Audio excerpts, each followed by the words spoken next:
Hey guys, welcome back. You are tuned in with Cindy. Today I want to do something a little different and talk about what I wish I knew before I became a professional athlete. So I'm a track and field athlete and I run the 100-meter hurdles as my job full-time currently, and I really love it. But there were some things that I wish I personally knew before I headed into this career that probably would have been helpful to know beforehand. So there are a few things that I learned along the way and I wish I had known. So I want to share that with you guys today. If this is something you're trying to do, you know somebody who's trying to do this, or you're just curious as to what the lifestyle of a professional athlete looks like. If you are new to this channel, definitely consider subscribing because I produce content each week regarding family, fitness, food. You'll be getting some new content from me, so definitely consider subscribing for more. So the first thing that I learned about being a professional athlete is you are your own accountability. Once you graduate college, it is a different atmosphere altogether. You are pretty much doing everything on your own. You are learning how to create a lifestyle for yourself. You don't really have as much structure and things are truly in your own hands. And as much as that can be very nice and very useful, it's also a bit hard to stay on track sometimes. So for instance, if you don't really know how things work, you don't know how to make a schedule for yourself, you're gonna struggle. So that's something that I've learned for myself is I have to be my own accountability partner at times. I have to tell myself, Cindy, you gotta get this done. You have to go to sleep at this time. You have to eat at this time. You really have to create some type of structure for your life or you're not going to do well. You can't just eat a big plate of whatever you want right before you work out, because that's just not gonna do well for you. But when you're in college, you kind of have a group of people around you who are doing similar things. You have coaches always telling you how to do things. And yes, at the professional level, we do have coaches, but it's a bit different. We're now getting paid. This is our job. Everybody's taking this extremely seriously because some people got to eat. So people are trying to make money with this. And so it's a different perspective altogether. Every single day, tell yourself, this is what I'm going to do. And there's really no way around it. You have to really make sacrifices and nobody's gonna be there to pat you on the back and tell you good job, because that's just not how it works at this level. So that's one thing that I had to adjust to as I entered in the professional world. The next thing I wish I would have known entering into the professional athlete atmosphere was becoming your own business and having an LLC is super helpful. So I initially entered into professional world not really knowing that I was going to be considered self-employed, like all these little things of, you just don't have the benefits of other jobs.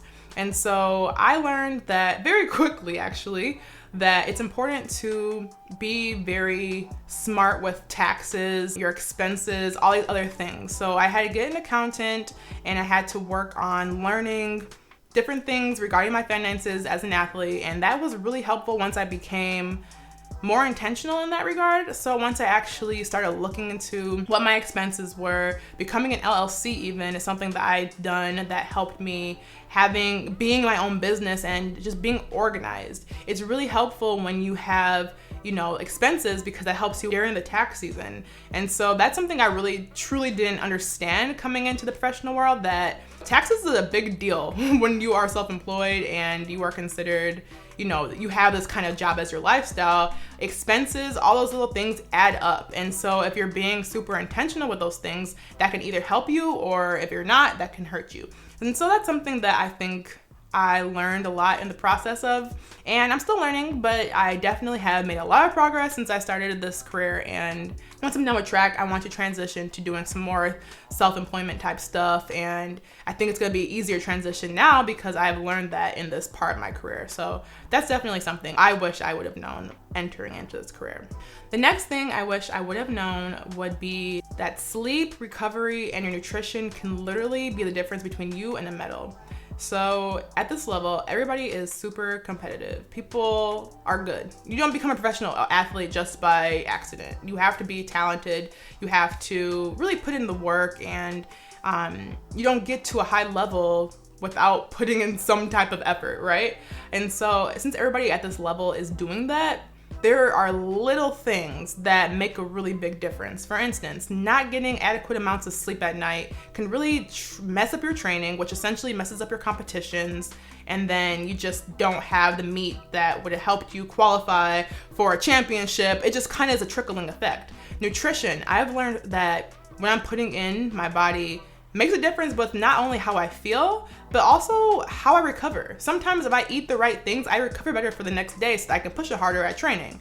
And so there's just so many little things that I didn't know going into the professional world. When I was in college, I just did whatever I wanted to do. I'm not gonna lie. I ate what I wanted to eat. I wasn't getting that much sleep because I was always studying for exams, and somehow still did really well. But at this level, you really can't play that game. You have to make sure you're doing the right things, because like I told you, it can literally be the difference between you and a medal. Like, I've had that experience where I was in the position of maybe medaling at the Olympics, and I didn't. And I mean, I don't know what the reason was for that. There was a lot of other reasons for that.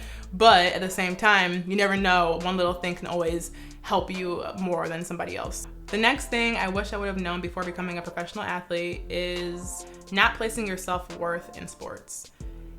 At this level, it is so easy to feel like your sport equals your worth. And I say that because it's like everybody sees what you're doing, right? You're either on TV, or your results are shown online, or people are watching you in the stadium. You feel the pressure of the world on your shoulders, literally. And so at times, if you don't perform or live up to those expectations of the world or people who want to see you thrive, you end up feeling like you let people down. You end up feeling like you let yourself down. You feel like you may have not done all the things you could have done for that particular meet. And so it becomes such a trickling effect that sometimes you feel worthless. And so I have literally had to train my mind not to fall into it. It's a very much a trap of self-doubt and comparison and not feeling good enough. And that's just not okay. And so I wish I would tell my younger self to really be mentally prepared for that, and not to allow yourself to get super wrapped up in all those things that get you to that point. I have to remind myself that I'm a child of God, that the Lord loves me regardless of my performance, that I am so much more than an athlete, and I have so many more things about myself that I love. And yes, athletics is one part of me, but it's not who I am as a person. And so as a pro athlete, you can get wrapped into that very quickly. And so I just want to make sure people who are trying to enter into this career are aware of that and don't get wrapped up into that. Remind yourself day in and day out, this is not who you are. Your purpose is not in your sport. Don't get me wrong, you must have a purpose right now as an athlete. Performances do not dictate your worth. If you do great, awesome. You don't let that get to your head. If you do poorly, move on to the next. Learn, take away what you did wrong, and move on. And so as a professional athlete, that's something I work on day in and day out. I'm not perfect by any means, but I am learning to not allow my performances to dictate how I feel about myself. The next thing I wish I would have known is it is super easy to just get really lonely in the whole process.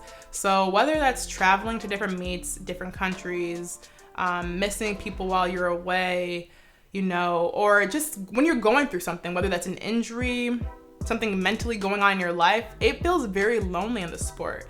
At least for me as a track athlete, I don't have teammates and a lot of people to go talk to about things. And so sometimes it gets truly hard to adjust to that. But I do love that I have John, and I have my parents and my siblings and everybody else in my life that I can still talk to and get through those times with.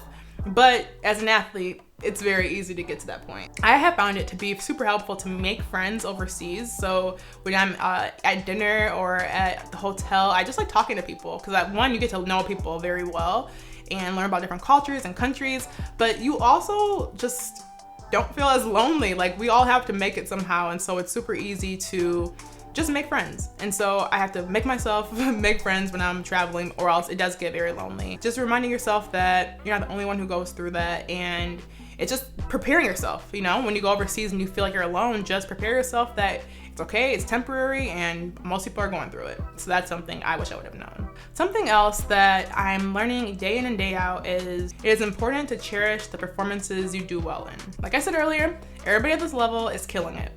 Most of the time, you have to have a stellar performance to win. Those days that it goes really well for you, cherish that. Be happy, be excited about it. Don't just be like, okay, what can I do next? How can I win this next race? What can I run? How can I run faster? Take your time to enjoy that moment, because they don't come super often all the time. And if they do come often, they're gonna go away very quickly because this career is so short-lived.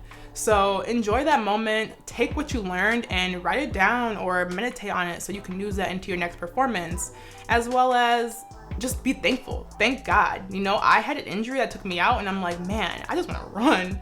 So to win a race is an amazing accomplishment. And so I try to make sure I'm grateful and I enjoy that time and I am excited if I do well. So that's something I need to work on as well, because I am very much a perfectionist. And if it wasn't like a time I ran well in, it's easy to just be like, okay, why didn't I run fast enough? Or why didn't I do this? Cherish those moments, take it as it comes, because those things are not here forever and you really need to enjoy them while they last. Another big thing I learned as a professional athlete is once money is involved, things change. So I made a video about the pros and cons of athletics and I'll attach that here and you guys can check it out if you haven't yet. But money becomes involved, as you know, once you're a professional athlete, you have sponsorships, you have contracts. And it's very easy to take those things personally. You know, let's say like you don't get into a meet or you don't get an appearance fee you might want or whatever that is, and you're working on contract negotiations. It's really easy to get caught up in that, but it's a business and you have to remind yourself this is a job. And so like any other job, you have to work to get money. And so yes, it changes things and it makes you love it, but it also makes it just a little bit more difficult to manage sometimes. And sometimes you just want to run and enjoy what you do and what you're gifted at. But when you start involving the money aspect, it can change things. It's not always negative, it can also be very positive. However, I do believe you have to remind yourself not to get too caught up in it. Speaking of money, it can be super long before you receive any prize money. So this is pretty much everybody in the sport of track probably can attest to this, but sometimes it takes very long to get prize money and it might take months. So don't just bank on, oh, I made this much money or this happened for me in that race, so you know, I'm gonna start planning how I'm gonna spend it. Because sometimes like meet directors or whoever's hosting the meet might not have the money for you right away and you might have to wait a couple months, you might have to wait weeks, it might even days. Sometimes you get it that day of, which is nice, but sometimes you wait a while. So just being aware that it might take a while to get your money is something that I had to learn. I didn't realize, I just expected like when you get handed money, but that's not always how it works. Another thing I have had to learn, and which was a big part of this career, is you have to learn how to turn your sport off. So it's a lifestyle. It's something I do every day, well, most days of the week, and it's easy to get caught up in it all day, every day. So if you didn't have a good performance at the practice or you didn't have a good track race, it's easy to think about it all day. And that's not healthy, that's not good. Everything is moderation. So you have to make sure you take time to enjoy other things and watch shows or, you know, do another activity that gives you peace and keeps you grounded. Because if you get super involved in this one thing, when you don't do well or something doesn't go your way, it's super easy to just feel completely discouraged and to feel like there's nothing else good in your life. And that's not really good for your psyche. Learning how to turn it off at a certain point of your day is super helpful to make it in the sport and to be productive. The last thing I wish I would have known before becoming a professional athlete is you have to learn how to be adaptable, have an adaptable mindset. Sometimes things change, you know, your performances are not always like this, your training's not always like this, there might be an injury that comes in your way, there might be something in your family that happens, just something might come up, and you have to literally learn how to adapt because you're not always there mentally. And so some days you really just have to be like, okay, this week didn't go as planned. I had this little hiccup in my training. I had something else that was not planned. You have to adapt. You have to move on, and you have to just be able to just make it work, make it do what it do, right? With this whole pandemic happening, like, we had to adjust a lot. So we have to have an adaptable mindset. If you don't, you just don't make it. It doesn't work. So that's one thing I've learned. You really have to be on the go. You really have to be able to just be like, keep it moving. I think if you can do all those things, then you're gonna make it well and things are gonna go really well for you. And it won't be as much of a shock as it was for me when I entered into this career. So I hope you guys enjoyed this video and it gave you a little bit more of an insight as to what it's like to be a pro athlete. This is a really great career. I really love it and enjoy every moment I can. But yeah, I really love the lessons I'm learning in this sport, and I continue to grow as a person because I'm all about self-development, self-growth, and becoming a better person overall. So thanks again for tuning in, and if you guys want, you can go watch this video, and I will have another one for you next week. And leave a comment below of something you found interesting or just another question you may have or whatever it is. I hope to see you guys in my next video. Bye.